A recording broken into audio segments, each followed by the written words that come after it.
Et quand la tristesse arrive, je sais tu es là, toujours près de moi.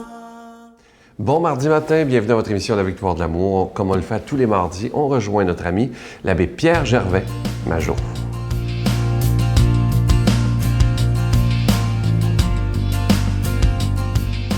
Alors bonjour, aujourd'hui la parabole des poissons rouges.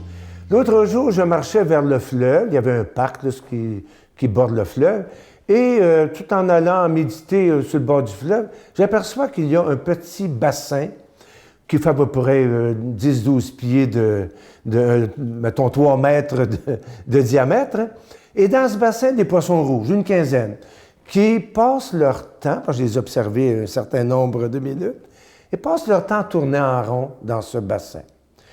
Et ils courent après des petites mouches qui veulent patiner sur le bassin. Ils courent après des chimères, dans le fond. Ils courent après des rêves inutiles. Ils courent pour tuer le temps parce qu'ils n'ont rien à foutre. Ils ont une existence circulaire, fermée. Ils sont enfermés dans un bassin. Alors, je me suis dit, c'est un petit peu comme ça qu'on est, nous autres aussi, hein? On tourne en rond bien souvent, enfermés dans des conditionnements, dans des vieux litiges, dans des ressentiments, dans des vieux scénarios de vengeance. On est enfermé dans des espérances, dans des idées absurdes, dans des philosophies absurdes, dans des philosophies qui prétendent que notre vie est absurde et circulaire. Tout d'un coup, si, contrairement aux poissons de ce petit bassin, nous étions faits justement pour une vie qui n'est pas circulaire, mais qui est appelée à se dépasser, qui est linéaire, qui a une origine, mais aussi qui s'en va vers un accomplissement, vers un achèvement, vers une plénitude.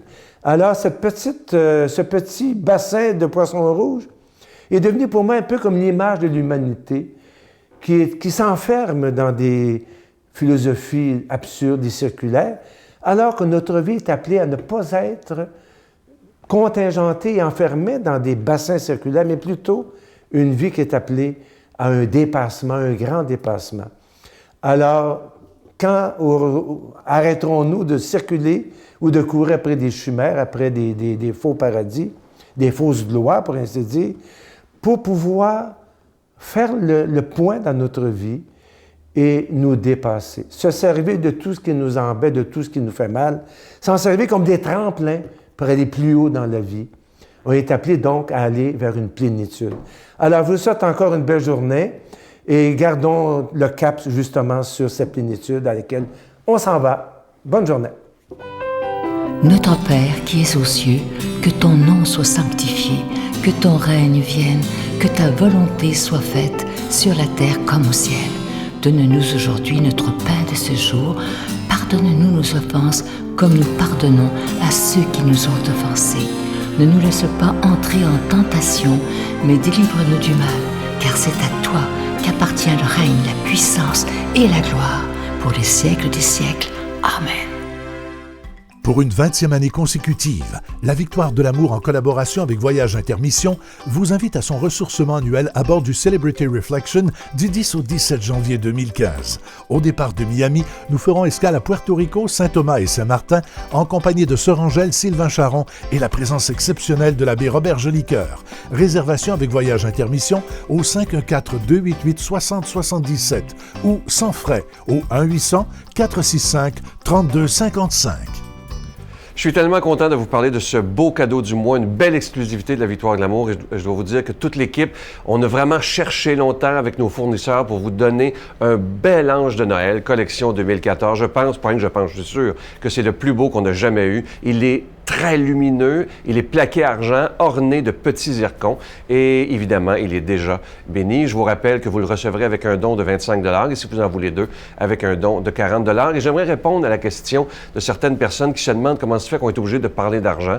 Bien, c'est que vos dons, chaque personne qui donne un don, peu importe le montant, nous sert à payer pour être à la télévision, que ce soit à payer le temps d'antenne à TVA et aussi, évidemment, payer la production, tous les gens que ça prend pour faire une émission de télé. Mais ce que je trouve beau, c'est que dans quelques mois, ça fera déjà 20 ans que cette œuvre existe, sans subvention, simplement avec la foi des gens qui nous écoutent. Alors, merci de tout cœur. Je vous donne l'adresse. La Victoire de l'amour, casier postal 120, succursale Boucherville à Boucherville, le J4B 5E6, je vous la redonne. La Victoire de l'amour, casier postal 120, succursale Boucherville à Boucherville, le J4B 5E6. Également par téléphone, par carte de crédit du lundi au vendredi de 8h30 à 16h30 dans le 514-523-4433, 523-4433 ou sans frais le 1-888-811-9291, 1-888-811-9291 et aussi sur notre site Internet qui est tout nouveau d'ailleurs, tout neuf,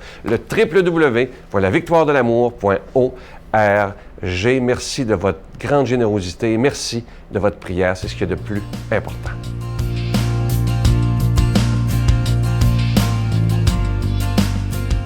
Mon Dieu, donnez-moi la sérénité d'accepter les choses que je ne peux changer, le courage de changer les choses que je peux et la sagesse d'en connaître la différence. Amen. Aujourd'hui, la proclamation de la parole de Dieu sera faite par notre ami l'abbé Daniel Gilbert.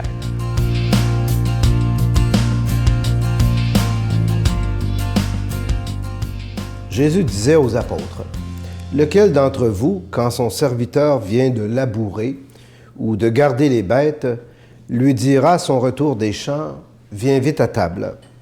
Ne lui dira-t-il pas plutôt, « Prépare-moi à dîner, mets-toi en tenue pour me servir, le temps que je mange et que je boive. Ensuite, tu pourras manger et boire à ton tour. » Sera-t-il reconnaissant envers ce serviteur d'avoir exécuté ses ordres? De même, vous aussi, quand vous aurez fait tout ce que Dieu vous a commandé, dites-vous, nous sommes des serviteurs quelconques. Nous n'avons fait que notre devoir. Acclamons la parole de Dieu. Bonjour, chers amis. Alors, j'espère que vous allez bien ce matin, 11 novembre, jour du souvenir. On a une pensée pour toutes ces personnes qui ont donné leur vie pour la liberté, bien sûr. Hein? Bon, vous voyez, l'évangile de ce matin, je ne sais pas si vous êtes un peu comme moi, mais quand j'entends cet évangile-là, moi, ça me fait toujours un peu sourciller puis grincher des dents un peu. Hein? Vous savez, surtout quand M. le curé revient le dimanche soir chez lui, après avoir passé une fin de semaine à faire des baptêmes, des funérailles, des mariages, célébrer une série de messes dans toutes les paroisses qui me sont confiées. Hein. Puis là, quand que je m'assois dans mon lazy boy, le dimanche soir, ben, j'aimerais bien ça que le Seigneur il vienne me voir, puis il dit, bon, je vais te préparer un bon repas, Daniel, tu mérites bien ça, là, puis je vais te préparer un bon bain chaud, là, puis... Ah, non, plutôt, je médite sa parole de Dieu, puis là, le Seigneur, il dit, ben, je suis un serviteur quelconque. Ben là, oh, Seigneur, quand même, t'exagères un petit peu, hein? Eh bien non, vous savez. Eh bien non. C'est une bonne nouvelle pour nous autres, ça, dans l'Évangile. Parce que quand Jésus nous dit ça, là, il est en train de nous dire quelque chose d'important. Être un serviteur quelconque, ça veut dire que c'est pas moi qui est le sauveur du monde. Hein? Je n'ai pas à prendre sur mes épaules, là, tout le salut du monde. C'est Dieu qui sauve, en Jésus, par sa parole. Moi, tout ce que j'ai à faire, c'est mon travail, c'est mon ministère, c'est d'annoncer la parole. Hein? Comme chacun et chacune d'entre vous, dans le fond. Hein? Bien des gens qui sont impliqués aujourd'hui dans toutes sortes d'organismes, toutes sortes de mouvements. Combien de bénévolat se fait aujourd'hui dans notre monde? Et Dieu soit béni qu'il y ait des gens qui consacrent de leur temps, de leur amour aussi pour aider les gens autour d'eux. Eh bien, quand on fait tous ces gestes-là pour les gens, est-ce qu'on attend une récompense après coup? Moi, comme je connais des gens qui sont à la retraite, puis qui me disent, « Monsieur Curé, là, je fais ce que j'ai envie de faire maintenant, là, puis je m'implique dans telle ou telle chose, puis ça me fait vivre. » Bien, il n'attend pas de récompense. Il n'attend pas qu'on dise, « Bon, ben toi, viens ici en avant, là, puis hein, on va te reconnaître comme le meilleur là, de la municipalité. » Non. Les gens le font par don d'eux-mêmes. Ils sont des serviteurs aussi. Des serviteurs quelconques, ça veut dire des serviteurs parmi d'autres serviteurs, mais qui accomplissent quelque chose de grand, quelque chose de beau pour le monde dans lequel on vit. C'est ça que Jésus veut nous dire ce matin. C'est comme s'il nous dégage en quelque part là, d'une responsabilité qui est de sauver le monde, là, puis qui nous dit « Faites ce que vous avez à faire ». Et faites-le aussi, hein, des fois, au nom de votre foi, au nom de vos valeurs. Et c'est ça, notre récompense. L'autre jour, après un baptême, celle qui prépare les baptêmes, hein, vient me voir, puis « Monsieur le curé, elle dit, ça me fait tellement du bien de rendre ce service-là, puis de rencontrer les familles, de rencontrer les petits-enfants, puis elle dit, moi, ça me fait vivre totalement. » Voyez-vous, une servante quelconque. Elle n'attend pas que j'annonce sans chair, bon, voilà, Madame Intel, elle a fait ça. Puis, non, elle le fait, on pourrait dire, dans la discrétion, mais c'est ça qui est notre récompense. Alors Jésus dit ça, bien sûr, pour son Église, pour ses disciples, hein, pour tous ceux qui sont engagés dans la mission. Et Dieu sait comment elle est grande. La mission aujourd'hui, la moisson est abondante. Hein? Mais le Seigneur nous dit, allez, faites ce que vous avez à faire, et puis votre récompense, bien, c'est de voir le monde heureux autour de vous autres.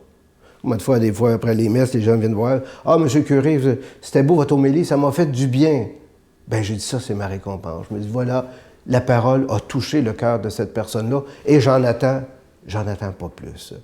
Alors donc, c'est une espèce d'appel, oui, on pourrait dire, au dépouillement, de dire ce que je le fais gratis, à la grâce de Dieu, puis j'accueille ce que les gens me donnent dans leur satisfaction. Et c'est aussi ma propre satisfaction.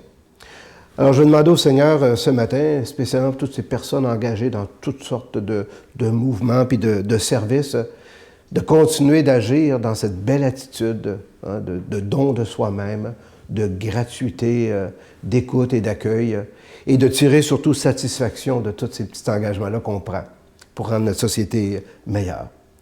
Alors là-dessus, je vais demander au Seigneur de faire descendre sur vous toutes ces bénédictions qui vont vous donner justement toutes les forces de continuer d'être des bons serviteurs puis des bonnes servantes pour le royaume de Dieu avec cette récompense de ces bénédictions-là, au nom du Père et du Fils et du Saint-Esprit. Amen. Je vous salue Marie, pleine de grâce. Le Seigneur est avec vous.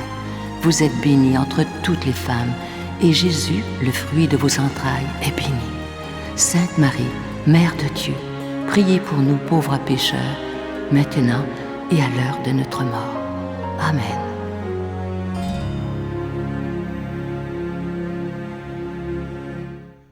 Venez célébrer avec nous le 20e anniversaire de la Victoire de l'amour en compagnie de Monseigneur Christian Lépine, archevêque de Montréal, l'abbé Robert Lemire, l'abbé Robert Jolicoeur, Dolly Dimitro, Jean-Marc Chaput, Sœur Angèle et Sylvain Charon, et en chanson, Miguel Padilla, Frédéric Coucou, William Coallier, Robert Lebel, Giorgia Fomenti et un mini-spectacle de l'unique Michel Louvain, le samedi 16 mai 2015 à 13h à l'Arena Maurice Richard de Montréal, Métro Vio. Coût du billet 25 $, taxes incluses. Réservez rapidement au 514-523-4433 ou sans frais au 1-888-811-9291. Un grand rassemblement d'amour et de foi inoubliable.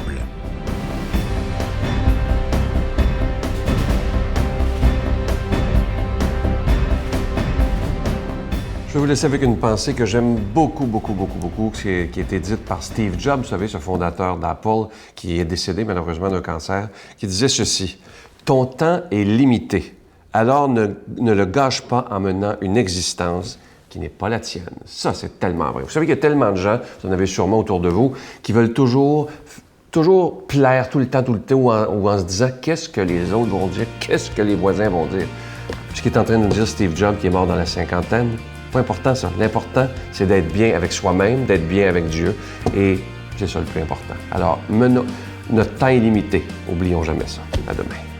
Je pourrais rester chez nous, coucher en petite boule sur mon divan, puis dire je vais mourir, je vais mourir. Mais au contraire, moi, je vois ça comme une autre belle aventure. Celle-ci se termine. Ça me fait énormément de peine de savoir que je vais quitter les miens. C'est la plus grosse peine. Que moi, je parte, c'est pas grave, je m'en vais vers quelque chose de mieux.